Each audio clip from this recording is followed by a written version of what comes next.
என்ன இருக்கு ஊப்பியில்? ராமர் கோயிலை மட்டும் கட்டி வச்சுட்டு உலகம் முழுக்க இருந்து வாங்கடா வாங்கடான்னு கூப்பிட்டுக்கிட்டு இருக்கா. தொழில் இருக்கா? இல்ல. அங்க 25,000 குழந்தைகள் எலிமெண்டரி ஸ்கூல்ல இருந்து வெளியே வந்துருச்சு. 25,000 பள்ளி கூடங்களை மூடி இருக்காங்க. இங்க 10,900 கிளாஸ் ரூமை கட்டி கொடுத்துருக்கோம். நம்ம கல்வியில அந்த முக்கியத்துவத்தை கொடுத்துக்கிட்டு இருக்கோம். இருமொழி கொள்கையில நாம தமிழோடு நம்முடைய உணர்வுகள் எல்லாம் பிரதிபலிக்கிறதுக்கு, எண்ணங்களை சொல்றதுக்கு தமிழை வச்சுக்கிட்டோம். உலகம் முழுக்க போகிறதுக்கு எங்களுக்கு ஆங்கிலம் வேணும்னு அன்னைக்கு பேரறிஞர் அண்ணா அவர்கள் பெற்று தந்த உரிமை இந்த மாநிலத்துக்கு மட்டுமே உண்டு. மற்ற எந்த மாநிலத்துக்கும் இந்த இருமொழி கொள்கை கிடையாது. சும்மா வரல சார். இதெல்லாம் தாய்மொழியாம் தமிழ் நின்னதனால, இந்த தமிழ் மொழி இருந்ததுனால தான் தமிழையை நம்ம தெரிஞ்சுக்கிட்டோம். இதே இந்திய கத்திருந்தோம்னு சொல்லி சொன்னா, அன்னைக்கு அவன் இந்திய புகுத்தி இருந்தான்னு சொல்லி சொன்னா, நாமளும் பானிபூரி வித்திருப்போம், பாக்கு போட்டு துப்பிக்கிட்டு இருந்திருப்போம். இன்னைக்கு திருக்குறளை மோடி அவர்கள் உலகம் பூரா போனா சொல்றாரு 2 வரிய. ஏன் சொல்றாரு?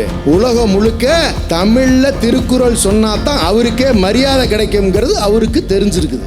12ஆம் நூற்றாண்டுல கம்பர் ராமாயணத்தை எழுதியதுக்கு முன்னாடி தமிழ்நாட்டுக்குள்ள ராமாயணமே கிடையாது. யாரையாவது மறுக்க சொல்லுங்களாம் பார்க்கலாம். ஆனா இந்த ராமரை அப்பப்போ உள்ள கொண்டு வந்துட்டு நம்மளை திருப்பி அடிச்சு சொன்ன ஓடிடுவாரு. இங்கிலீஷ் தான் ஒன்லி ஸ்டடியிங் லாங்குவேஜ். ஸ்டூடெண்ட்ஸ் தயவு செஞ்சு இதை தெரிஞ்சுக்குங்க. சான்ஸ்கிரிட் கோயில்களில், தெலுங்கு இயல் இசை நாடகத்துக்கு இவ்வளவுதான் இருந்துச்சு. தமிழ் காலேஜ்லயே கிடையாது தம்பி. அழிச்சு வச்சிருந்தானுங்க. அதையெல்லாம் யார் மீட்டு கொடுத்தா? அசால்ட்டா இங்க உட்கார்ந்துகிட்டு இருக்காங்க பாருங்க வீரமரவர்கள், இந்த திராவிட முன்னேற்ற கழகத்தினுடைய முன்னோடிகள். இந்திக்காரனுக்கு சத்தியமா புரியாது. நீ எங்களை நசுக்கணும்னு நினைச்சனா, அழுத்தணும்னு நினைச்சனா நடக்காது தம்பி, நடக்கவே நடக்காது. டிடிவி தினகரன் 1 மாசம் முன்னாடி சொன்னாரு, எடப்பாடியோடு சேர்ந்து என்றால் நான் தூக்கு போட்டுக் கொள்வேன்னாரு. போட்டுக்கடா சாமி, தயவு செஞ்சு போட்டுக்க. சொன்னதை செய்யறது எங்ககிட்ட வழக்கம் இருக்கு, உங்ககிட்ட இல்லை.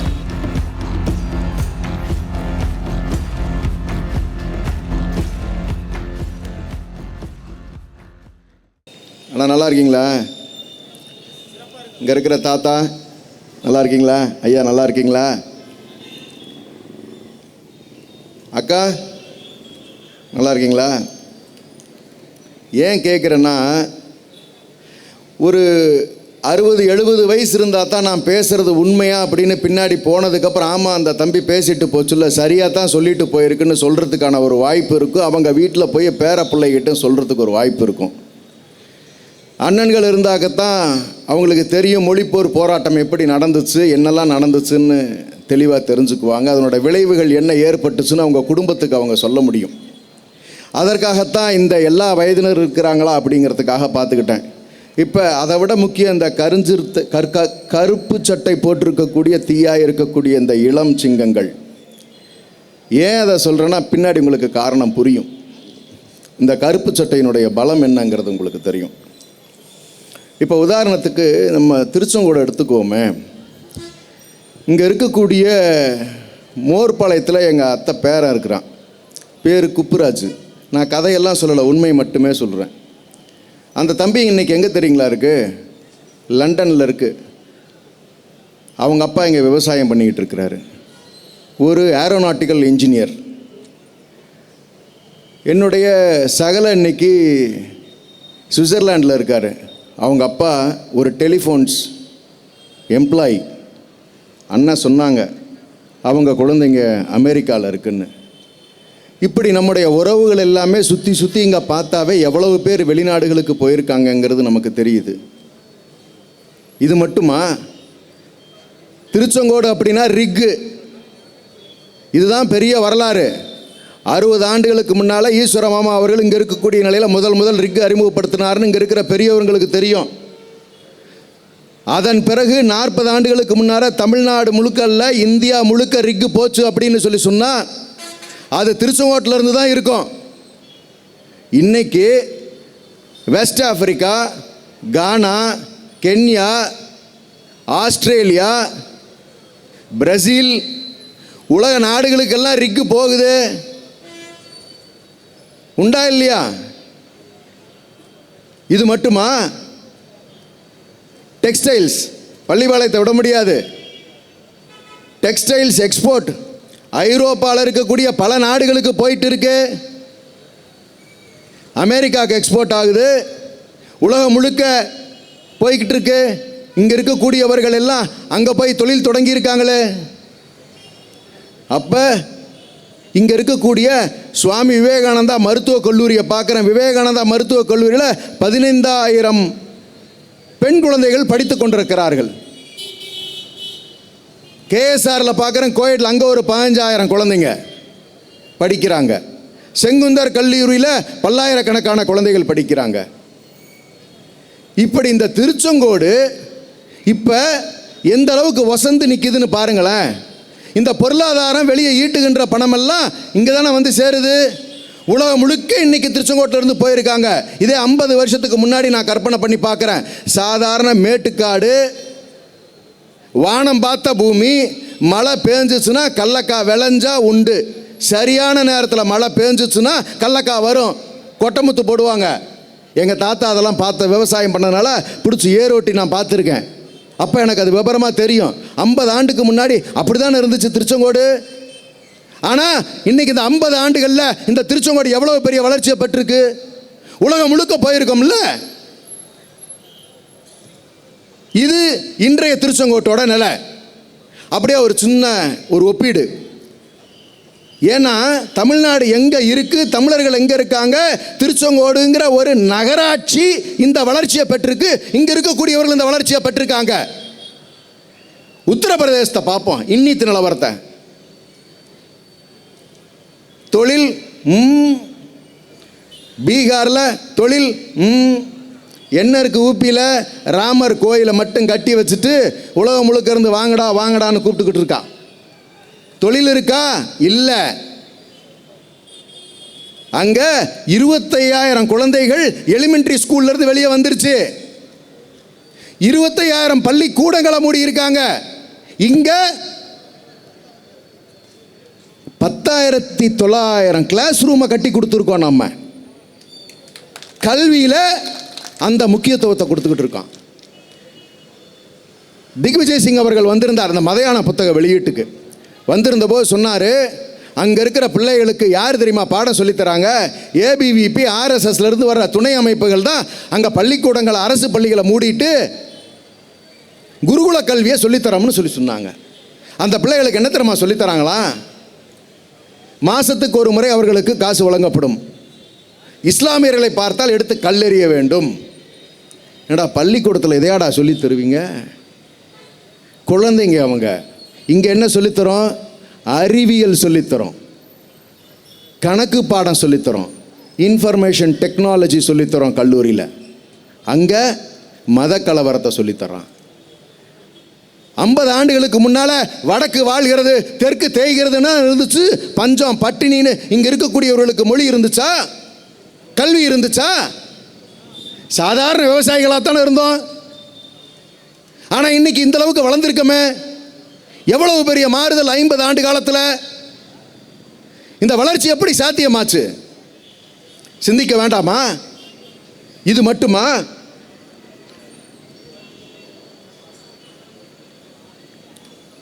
நம்மளுடைய வரலாறு இன்னைக்குமே நம்ம மறக்கக்கூடாது. அண்ணன் சொல்லிக்கிட்டே இருந்தாங்க. சிலப்பதிகாரம், நம்மளுடைய இலக்கியங்கள், இதெல்லாம் சொல்லிக்கிட்டே இருந்தாங்க. உண்மையிலேயே எனக்கெல்லாம் அவ்வளவு மகிழ்ச்சியாக இருந்தது. ஏன்னா இன்னமும் இதை பேசுவதற்கு ஆட்கள் இருந்து கொண்டு இருக்கிறார்கள். அதுதான் தமிழோட பலம். இந்த மாதிரியான ஒரு வளர்ச்சிக்கு பெரிய காரணம் என்ன தெரியுமா? இன்னைக்கு நாமெல்லாம் உரிமையோட இந்த இடத்துல இவ்வளவு செல்வாக்கா உட்கார்ந்துருக்கமே, இந்த சமூக நீதியோட இருக்கு. அண்ணன் காட்டினாங்களே இந்த நோட்டீஸை எடுத்து எல்லாரும் ஒன்றா உட்கார்ந்துருக்கோம்னு. வடநாட்டில் அப்படி உட்கார விட்டுருவானா? இன்னைக்கும் சத்துர்வேதி, திரிவேதி, புரோஹித் அவர்கள் சொல்லுவதைத்தான் அங்கே கீழே இருக்கிறவன் கேட்கணும். இது தெரியுமா? இங்க இருக்கிற மாணவர்கள் சொல்லுங்க, நீங்க எவ்வளவு உயர்ந்த இடத்துல இன்னைக்கு தமிழ்நாடு இருக்கு. இதுக்கெல்லாம் அடிப்படை என்ன தெரியுமா? நம்முடைய இருமொழி கொள்கை. இருமொழி கொள்கையில் நாம தமிழோடு நம்முடைய உணர்வுகள் எல்லாம் பிரதிபலிக்கிறதுக்கு, எண்ணங்களை சொல்றதுக்கு தமிழை வச்சுக்கிட்டோம். உலகம் முழுக்க போகிறதுக்கு எங்களுக்கு ஆங்கிலம் வேணும்னு அன்னைக்கு பேரறிஞர் அண்ணா அவர்கள் பெற்று தந்த உரிமை இந்த மாநிலத்துக்கு மட்டுமே உண்டு. மற்ற எந்த மாநிலத்துக்கும் இந்த இருமொழி கொள்கை கிடையாது. சும்மா வரல சார் இதெல்லாம். இது மட்டும் இல்லை, இந்த மொழியினுடைய தன்மையை நம்ம அவசியம் தெரிஞ்சுக்கணும். இந்த மொழி இருக்கிறதுனால தான் இன்னைக்கு நமக்கு அந்த கீழடியில் இருக்கக்கூடிய நம்மளுடைய அடையாளங்கள் நமக்கு தெரிஞ்சிச்சு. அந்த பனை ஓடுகள் கருப்பு சிவப்புல இருக்கு. அதில் எழுதியிருக்கக்கூடிய எழுத்துக்கள் தமிழ் எழுத்துக்கள். அந்த வரலாறு 2500 ஆண்டு கால தமிழனுடைய வரலாறு எப்படி இருந்துச்சுன்னு சொல்லுது. எவ்வளவு பெருமையான வரலாறு இது. அன்னைக்கே தமிழருடைய நாகரிகம் எப்படி இருந்துச்சுன்னா, உலகம் முழுக்க வர்த்தகம் பண்ணியிருக்கானே தமிழன்.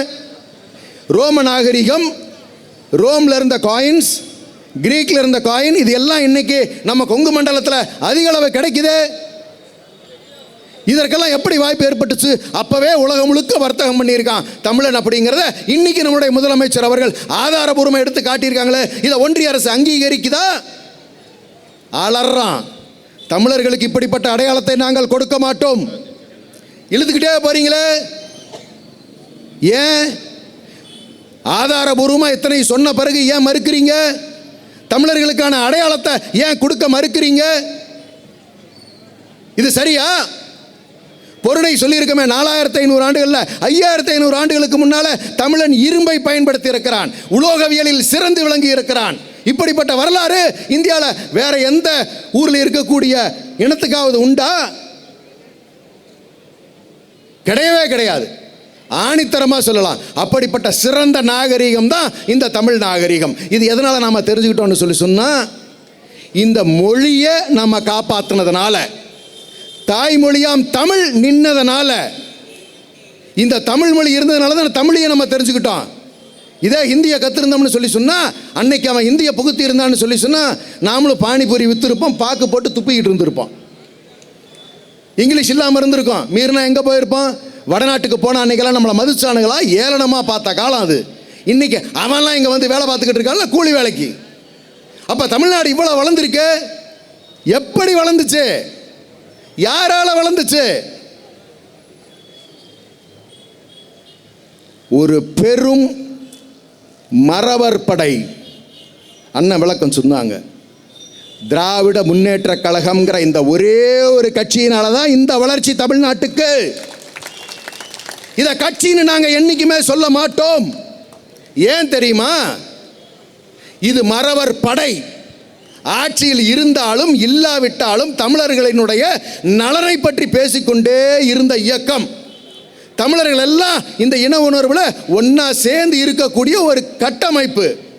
இன பாதுகாவலர்கள், அறம் பேசுகின்றவர்கள், நீதி, நேர்மை, சமத்துவம், பகுத்தறிவு, இதெல்லாம் நமக்கு தலையாய கொள்கைகளாக வைத்திருக்கக்கூடியவர்கள். இதையெல்லாம் தந்தை பெரியார் அவர்கள் நமக்கு ஊட்டி வளர்த்திருக்காரு. இன்னைக்கும் பெரியாரின் பேரன்கள் இந்த கருஞ்சட்டை எவ்வளவு பலம் பொருந்தியதுன்னு உங்களுக்கு தெரியுமா? இந்த சட்டையோட அர்த்தம். இதை போட்டால் நமக்கே ஒரு தெம்பும் ஒரு தைரியமும் ஒரு தில்லும் வரும். அது இருக்கிறவன் தான் கருப்பு சட்டையை தைரியமாக போடுவான் முதல்ல. அந்த பெருமை இன்னைக்கு மாணவர்கள்ட்ட இருக்குன்னு சொன்னா, பெரியார் வித்திட்ட விதை. சும்மா வரல இதெல்லாம்.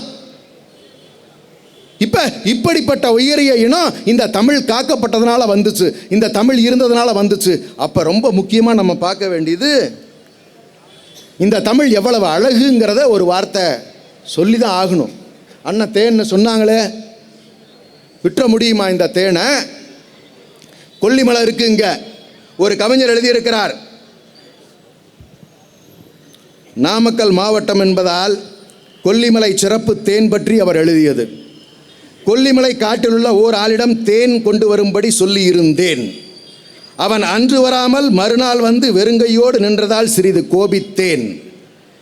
அவன் பேசினான், நேற்றே மலைக்கு நடந்தேன், பல இடங்களில் அலைந்தேன், இறுதியில் பெரும் பாறை தேன் கண்டு சிறிது மலைத்தேன்.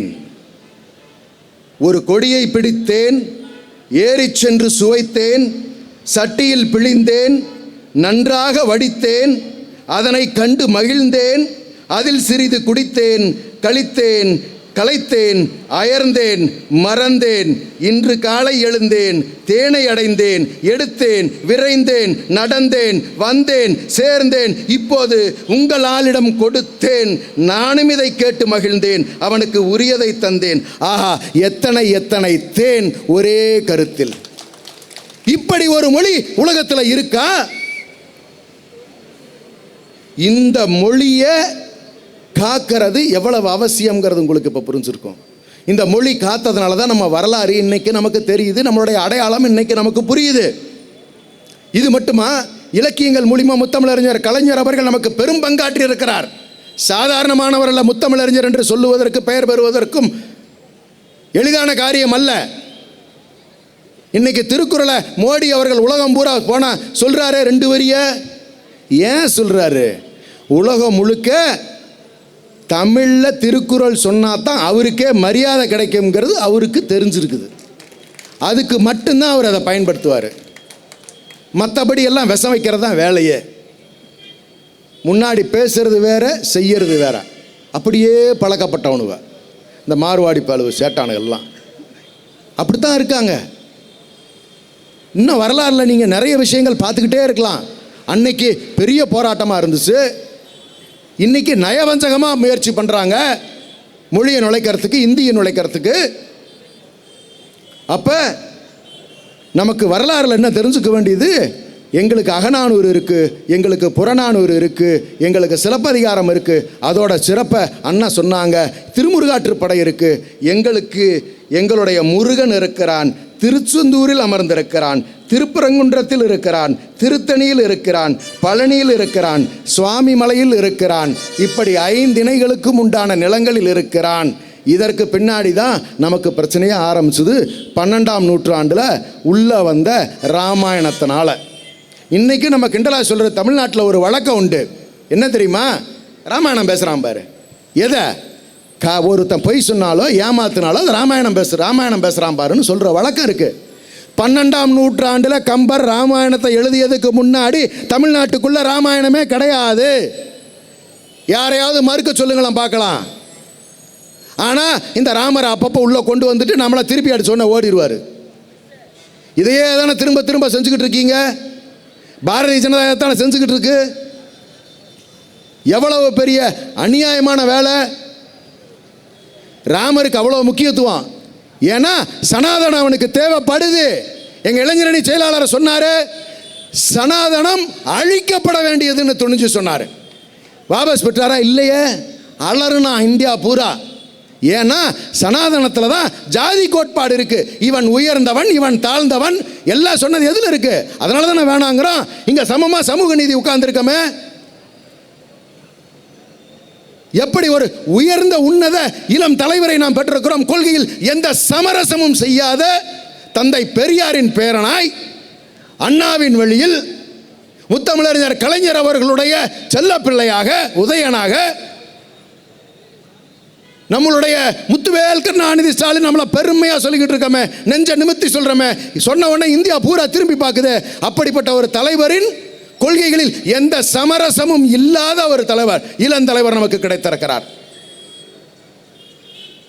இதை விட வேற என்ன பெருமை நமக்கு வேணும்? ராமாயண கதையிலிருந்து நிப்பாட்டி நான் வேற பக்கம் நகர்ந்துட்டேன்.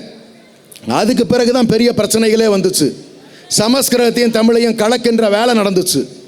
1918 ஜஸ்டிஸ் கட்சி ஆரம்பிக்கிறதுக்கு முன்னாடி என்ன நிலைமை இருந்துச்சுன்னு தெரியுமா? இங்கிலீஷ் தான் ஒன்லி ஸ்டடியிங் லாங்குவேஜ். ஸ்டூடெண்ட்ஸ் தயவு செஞ்சு இதை தெரிஞ்சுக்குங்க. சான்ஸ்கிரிட் கோயில்களில், தெலுங்கு இயல் இசை நாடகத்துக்கு இவ்வளோதான் இருந்துச்சு. தமிழ் காலேஜ்லேயே கிடையாது தம்பி. அழிச்சு வச்சுருந்தானுங்க. அதையெல்லாம் யார் மீட்டு கொடுத்தா? அசால்ட்டாக இங்கே உட்காந்துக்கிட்டு இருக்காங்க பாருங்க வீரமறவர்கள். இந்த திராவிட முன்னேற்ற கழகத்தினுடைய முன்னோடிகள். அவர்கள் பெற்றுக் கொடுத்த உரிமை தான் இன்னைக்கு நாமெல்லாம் இப்படி சௌரியமாக இங்கே உட்காந்துக்கிட்டு இருக்கோம். உலகம் முழுக்க போயிட்டு இருக்கோம். இத்தனையும் செஞ்சு கொடுத்த பிறகு இதெல்லாம் பார்த்து பேசுறதுக்கு யாருக்கும் எந்த அருகதையும் கிடையாது. இதை குற்றம் சொல்லுவதற்கு எந்த அருகதையும் கிடையாது. இதையெல்லாம் அழிக்கிறதுக்கு பாரதிய ஜனதா தொடர்ந்து முயற்சி பண்ணுது. இவங்களுக்கு பிரச்சனையே என்ன தெரியுமா? நம்ம படிச்சிடறது தான். ஏன்னா நம்ம படிச்சிட்டோம்னா நமக்கு அறிவு வந்துடும், உலகம் பூரா போக ஆரம்பிச்சிருவோம். இந்த ஆங்கிலத்தை முக்கியமாக அவன் ஏன் வேண்டான்னு தெரியுமா சொல்லுவான்? ஆங்கிலத்தில் படிச்சுட்டா நீங்கள் சட்டம் தெரிஞ்சுக்குவீங்க. சட்டம் ஆங்கிலத்தில் இருக்குது உலகம் முழுக்க. அறிவியலை நீங்கள் தெரிஞ்சுக்குவீங்க. அறிவியல் தெரிஞ்சுக்கிட்டீங்கன்னு சொல்லி சொன்னால் மூட நம்பிக்கைகளை நம்ப மாட்டீங்க. இன்ஃபர்மேஷன் டெக்னாலஜி ஆங்கிலத்தில் தான் இருக்குது. இதெல்லாம் படிச்சிருக்கிறதுனால தானே இன்றைக்கி உலகம் முழுக்க நம்ம பசங்க போகிறாங்க. இது எவ்வளவு சிறப்பாக அவங்க வந்து ஏற்பாடு பண்ணியிருக்காங்க. இது அண்ணா அன்னைக்கே கணிச்சாரு. அண்ணா மட்டுமா? இப்படி ஒரு இருமொழி கொள்கையை நமக்கு பெற்றுக் கொடுத்ததுனால தானே இத்தனை சௌரியம் நமக்கு வந்துச்சு. இதெல்லாம் சும்மா வந்துச்சா? இந்த மொழிப்போர் தியாகிகள் தங்களுடைய உயிரை தந்து நமக்கு பெற்றுக் கொடுத்த உரிமை அது. அண்ணன் சொன்னாங்களே, வரிசையா பட்டியலிட்டாங்களே, எப்படி ஒவ்வொருத்தரும் செத்தாங்கன்னு வரலாற விரிவா சொன்னாங்களே. அந்த உணர்வுகள் எல்லாம் சாதாரண உணர்வுகளா? சிகரெட்டு சுடும்னு சொன்னார. உயிரை தனக்காக விடுறது, தன்னுடைய குடும்பத்துக்காக கூட யாரும் விடுறதுக்கெல்லாம் இன்னைக்கெல்லாம் தயாராக கிடையாது. ஆனால் தன்னுடைய இனத்துக்காக, தன்னுடைய மொழிக்காக, தன்னுடைய உயிரை ஒருவர்கள் தந்திருக்கிறார்கள் என்று சொன்னால் இந்த மீரமரவர்களுடைய கூட்டம் அந்த உணர்வை ஊட்டியது திராவிட முன்னேற்ற கழகம் என்கின்ற அகநானூற்று படை, புறநானூற்று படை, எதை வேணாலும் வச்சுக்கோங்க. இந்த தமிழை பாதுகாக்கிற படை. கட்சின்னு நினைச்சீங்கன்னா நீங்க ஏமாந்துருவீங்க. இது தமிழ் இனத்தினுடைய மறவர் கூட்டம். அசரவே அசராது. இந்திக்காரனுக்கு சத்தியமா புரியாது. நீ எங்களை நசுக்கணும்னு நினைச்சனா, அழுத்தணும்னு நினைச்சனா நடக்காது தம்பி, நடக்கவே நடக்காது. அதெல்லாம் எப்படி கவுண்டர் பண்ணணும் தலைவர் சொல்லிக்கிட்டு தானே வர்றாங்க. அன்னைக்கு நடந்த போராட்டங்கள் சாதாரண போராட்டங்களா? எவ்வளவு பேர் இறந்திருக்காங்க தெரியுமா? நம்மளுடைய இராணுவமே சுட்டு கொன்னுச்சு நம்மளையெல்லாம். இந்திய இராணுவம் நம்மளை சுட்டு கொன்ன வரலாறு எவ்வளவு மோசமான வரலாறாக இருந்திருக்க முடியும்? பள்ளிப்பாளையத்தில், மணப்பாறையில், வெள்ளை கோயிலில் 40 இடங்களுக்கு மேலே சுட்டு கொண்டிருக்காங்க. இது இவர்களுக்காக மட்டும் கொடுத்த குரல் அல்ல. நம்மளுடைய கழகத்தினுடைய தலைவர் அவர்கள் தாய்மொழியாம் தமிழுக்கு மட்டும் கொடுக்கல. 2 நிமிஷம்ண்ணே, சிரமம் இல்லை. காலையில் நாங்கள் 1.5 மணி நேரம் மலையில் நின்று தான் வந்து மொழிப்போர் தியாகிகளுக்கு நன்றி செலுத்திட்டு வந்தோம்னே. தலைவரே நனைஞ்சிக்கிட்டு தானே வந்துட்டு போனாங்க. அப்படிப்பட்ட கட்சினே அது. அவன் உசிரியா விட்டுருக்கான். 2 நிமிஷம் இல்லை, ஒரு 10 நிமிஷம் என்ன நிலைங்கிறத உன் பிள்ளைகிட்ட நீ வீட்டில் போய் சொல்ல வேணாமா? சும்மா திமுக திமுகன்னு சொன்னால் போதுமா? நீ என்ன செஞ்சன்னு கேட்குதில்ல உங்ககிட்ட? சினிமாவை பார்த்துட்டு கேட்குதில்ல? நீ வீட்டுக்கு போய் என்னண்ணா சொல்லுவ? இப்படி மழை பெஞ்சிச்சின்னு சொல்லுவியாண்ணா? சிந்திங்க. அந்த பசங்க உட்காந்துருக்காங்களே, எவ்வளவு உணர்வாக உட்கார்ந்துருக்காங்க. எப்படிப்பட்ட உரிமை இருக்கக்கூடிய இடத்துல இந்த தமிழர்கள் உட்கார்ந்துருக்காங்க. இந்த மாதிரி மாணவர்கள் தானே அன்னைக்கு அந்த பெரும் போராட்டத்தை நடத்தினாங்க. இன்னைக்கு சொல்லுங்க தம்பிகளா, மற்ற மாணவர்களிடம் சென்று கல்லூரிகளில் சொல்லுங்கள், திராவிட முன்னேற்ற கழகம் இதையெல்லாம் எங்களுக்கு செஞ்சு கொடுத்துருக்கு. தமிழ்நாடு இன்னைக்கு தொழில்துறையில் 16.69% இந்தியாவுக்கே எடுத்துக்காட்டா மற்ற மாநிலங்களை விட சிறந்து விளங்குதுன்னு சொல்லுங்க. எதனால? நாம பெற்று இருக்கக்கூடிய முத்துவேல் கருணாநிதி ஸ்டாலின் அவர்கள் முதலமைச்சராக இருக்கின்ற காரணத்தினால். விளையாட்டு துறையில இன்னைக்கு இந்தியாவிலேயே எந்த அமைச்சரையும் நீங்க ஒப்பிட முடியாது. அத்தனை பேருக்கு இன்னைக்கு ஃபார்முலா 4 இந்தியாவில் நடத்தின மாநிலம் எது? சென்னை. யார் நடத்தினா? எங்களுடைய விளையாட்டுத்துறை அமைச்சர். செஸ் ஒரே மாசத்துல எல்லா ஏற்பாடு பண்ணி செஸ் ஒலிம்பியட் உலகம் முழுக்க இருக்கக்கூடிய செஸ் நடத்தி இன்னைக்கு எவ்வளவு பேர் இன்னைக்கு Tamil Nadu is the capital for chess for the whole world. இதெல்லாம் ஏதாவது கொஞ்சமாவது இந்த எதிர்கட்சியில் உட்கார்ந்து இருக்கிற அண்ணா திமுக பழனிசாமி ஐயாவுக்கு தெரியுமா? கம்பராமாயணத்தில் எழுதினது சேக்கிழாருங்கிறாரு. ஏயா பேரிலேயே கம்பர் இருக்காரு, அது கூடவா தெரியாது? இப்போ இந்த அடிமைகளுக்கெல்லாம் என்ன பயம்னு சொல்லி சொன்னால் 32 பேர்த்து மேலே ஈடி வழக்குகளை போட்டு பாரதிய ஜனதா அப்படி கொட்ட அள்ளி வச்சிருக்கான். இவங்க யாராவது விசாரணைக்கு போய் நீங்கள் பார்த்தீங்களா? நம்ம கட்சினா விசாரணை கூப்பிடுவாங்க, கோர்ட்டுக்கு போவாங்க, ஈடிக்கு போவாங்க, தேதியில் தெரியும், மிரட்டுவாங்க. போயா உசிரியோ கொடுத்தவங்க நாங்கள் உன் கேஸுக்காக பயப்பட போகிறோம்னு திமுக ஆசால்கிட்ட தட்டி எறிஞ்சிட்டு போவான். கோர்ட்டில் என்ஃபோர்ஸ்மெண்ட் டைரக்டரேட் ரெய்டு நடத்திட்ட பிறகு நாங்கள் பிடித்து விட்டோம்னா. என்னத்தரா பிடிச்சா? நீ எதையுமே பிடிக்கலடா, வெளியே போடான்னா. கோர்ட்டில் வந்து மன்னிப்பு கேட்டாங்க. அதுதானே உங்கள் ஈடியோட நிலைமை. ஆனால் அதிமுகவில் இருக்கவங்க மேலே இருக்கக்கூடிய வழக்கு என்ன சாதாரண வழக்குகளா? ஈடியில் போட்டு வச்ச உடனே ஐயா நீங்கள் என்ன சொன்னாலும் நாங்கள் கேட்குறோம், நீங்கள் உட்கார சொன்னால் உட்கார போகிறோம், எந்திரிக்க சொன்னால் எந்திரிக்க போகிறோம். அப்படித்தானே இருந்தீங்க. தமிழ்நாட்டினுடைய எத்தனை உரிமைகளை நீங்கள் விட்டு கொடுத்துருக்கீங்க. நீட் வந்தது உங்கள் காலத்தில் தானே, அம்மையார் இருந்தப்போ கூட வரலையே. அதனால் இன்றைக்கி எத்தனை குழந்தைங்க இருந்திருக்காங்க. இன்றைக்கி ஃபேர் டீலிமிட்டேஷன் வரப்போகுது. மாணவர்களே தயவு செய்து தெரிந்து கொள்ளுங்கள். தொகுதி மறுவரையை செய்ய போகிறார்கள். வருகின்ற ஆண்டில் அல்லது அதற்கு அடுத்த ஆண்டில் நடக்கவிருக்கிறது. தொகுதி மறுவரைனா என்னன்னா, பாப்புலேஷனுக்கு ஏற்ற மாதிரி பாராளுமன்றத்தில் இருக்கக்கூடிய பிரதிநிதித்துவத்தை அதிகப்படுத்துவது. நமக்கெல்லாம் சொன்னாங்க 2க்கு 1 சொன்னாங்க. சரி, நாம் அதெல்லாம் கேட்டு பாப்புலேஷனை நம்ம கண்ட்ரோல் பண்ணிட்டோம். ஏன்னா அரசு சொன்னால் கேட்கணுங்கிற வழக்கம் இருக்கு இல்லையா. ஆனால் வடநாட்டில் ஒவ்வொருத்தரும் 4 புள்ள 5 புள்ளன்னு பெற்றுட்டான். இப்போ பாப்புலேஷனில் யூபி எங்கேயோ நிற்குது, எம்பி எங்கேயோ நிற்குது. அப்போ நம்பர் ஆஃப் பாப்புலேஷனை பேஸ் பண்ணி தொகுதி பிரிச்சிங்கன்னு சொன்னால் இப்போ இருக்கக்கூடிய 534 தொகுதி இருக்காது, 700லிருந்து 800 ஆகும்.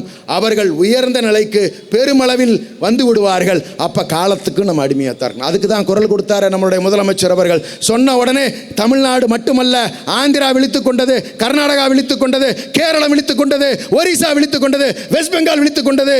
பூர்வ குடிகளாக இருக்கக்கூடியவர்கள் அத்தனை பேரும் விழித்துக் கொண்டார்கள். வந்தேரிகள் எல்லாம் தடுமாறி பயந்து ஓடி ஒளிந்தார்கள். இதான வரலாறு. இதெல்லாம் எப்படி சாத்தியமாச்சு? ஏன் நான் இந்த மொழிப்போரில் வீர மறவர்களை பற்றி, உயிர் நீத்தவர்களை பற்றி ஏன் நான் தொடலை அப்படிங்கிறதுக்கு ஒரு முக்கியமான காரணத்தை சொல்கிறேன். அதை விரிவாக அண்ணன் புட்டு வச்சுட்டாங்க. மீண்டும் நான் பேசுவது அவர் பேசியதே திரும்ப பேசுவது போல் ஆகும். உங்களுக்கு போர் அடிக்கும். கருத்துக்கள் சொல்ல வந்தது விடுபட்டு போயிடுங்கிற காரணத்தினால இன்னைக்கு தேவை என்ன தெரியுமா? இந்த மொழிப்போர் முடிஞ்சிருச்சுன்னு நினைக்கிறீங்களா? கிடையாது. 4வது கட்டத்தில் முடிந்து விடவில்லை. 5வது கட்டமாக தொடர்ந்து இருக்கிறார் நேஷனல் எஜுகேஷன் பாலிசி. அவர் என்ன சொன்னாங்களே, கட்டாயப்படுத்தினாங்களே நம்ம பள்ளிக்கல்வித்துறை அமைச்சரை, நீங்கள் கையெழுத்து போடுங்க, இதில் ஒன்றுமில்லை நாங்களே படித்து பார்த்த அப்புறம் தான் அண்ணன் சொன்னிச்சு. மும்மொழி கொள்கை மட்டுமில்லைன்னு இதில் சமஸ்கிருதத்தை இந்தியாவில் இருக்கக்கூடிய பல்வேறு மொழிகளில் இருக்கக்கூடிய இணைப்பு மொழியாக இருக்கிறதுனால எல்லா நிலைகள்லையும் சமஸ்கிருதத்தை சொல்லி தருவோம்னு கொண்டாந்து சொருகி வச்சிருக்கானே. இந்த விஷம் வச்சது யாருக்காவது தெரியுமா? பழனிசாமி ஐயா ஒரு வார்த்தை இதை பற்றி பேசினாரா? அந்த சமஸ்கிருதத்தை கொண்டு வந்து சொருகுனா நம்ம பிள்ளை என்னாகும்? இந்தியை கொண்டு வந்து சொருகுனா நமக்கு என்னாகும்? இழப்பு யாருக்கு? இதை தமிழ்நாட்டில் ஏன் கட்டாயப்படுத்துறீங்க? எங்களுக்கு தான் இருமொழி கொள்கைக்கு ரிலாக்ஸேஷன் அன்னைக்கு எங்கள் தலைவர் வாங்கி வச்சுட்டாரு. இத்தனை இறப்புக்கு பிறகுமா நாங்கள் தெரிந்து கொள்ள மாட்டோம்? எங்களுக்கு பாடம் எடுக்காதீர்கள். எங்களுக்கு என்ன பின்பற்றணும்னு எங்களுக்கு தெரியும். அப்ப இதுக்கு கட்டாயப்படுத்துகின்றது மீண்டும் போர் நடந்து கொண்டு தான் இருக்கிறது. நயவஞ்சக போர், சூழ்ச்சி போர். அதில் விழித்து கொண்டவர்கள் தான் நம்மை வழி நடத்துகின்ற இன தலைவர்கள். யார் அந்த ஒற்றை இன தலைவர்? யார்? முத்துவேல் கருணாநிதி ஸ்டாலின், இந்த தமிழ் இனத்தினுடைய தலைவர். தெம்பா ஒருத்தர் சொல்ல முடியுது இல்ல? என்னன்னு? Tamil Nadu is never under the control of Delhi. வரவே வராதுன்னாரு. எந்த ஷாவும் தமிழ்நாட்டை ஆள முடியாதுன்னு சொன்னாரு. இன்னைக்கு இல்லை, கடந்த காலம் எந்த ஷா ஆண்டதும் இல்லை, வருங்காலத்திலையும் ஆள போறது இல்லை. தெளிவா சொல்லிடுங்க. நேற்று சொன்னாரு டப்பா இன்ஜின்னாரு, உடனே வில விளக்குது. உங்க கூட்டணி எப்படியா உருவாக்கி வச்சிருக்கீங்க?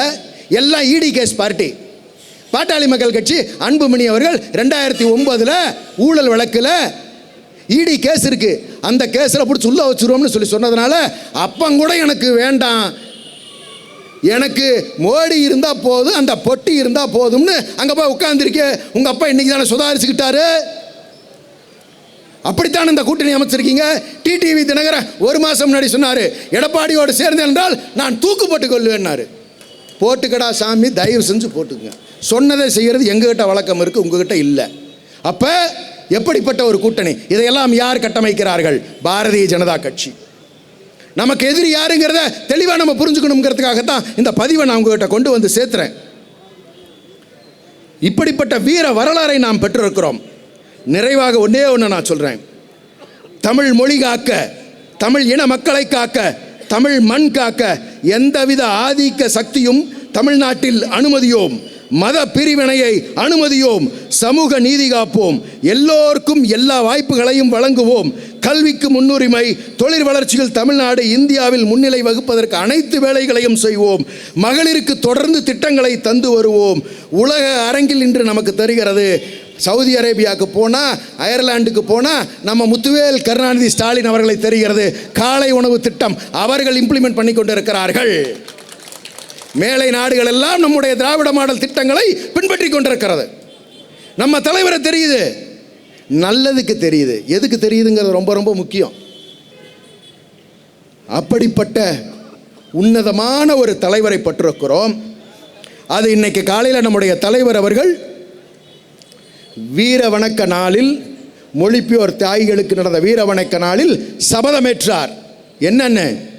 மீண்டும் வெல்வோம், வெல்வோம் 200, படைப்போம் வரலாறு, மீண்டும் மீண்டும் திராவிட முன்னேற்ற கழகம் தொடர்ந்து ஆட்சி அரியணையில் இருக்கும். ஏனென்று சொன்னால் தமிழர்களை பாதுகாப்பதற்கு உண்மையாக உறுதியாக இருக்கிறது ஒரு இயக்கம் என்று சொன்னால் அது தமிழ் மறவர்கள் கூட்டம். அதற்கு பெயர் திராவிட முன்னேற்ற கழகம். வாய்ப்புக்கு நன்றி கூறி விடைபெறுகிறேன். நன்றி, வணக்கம்.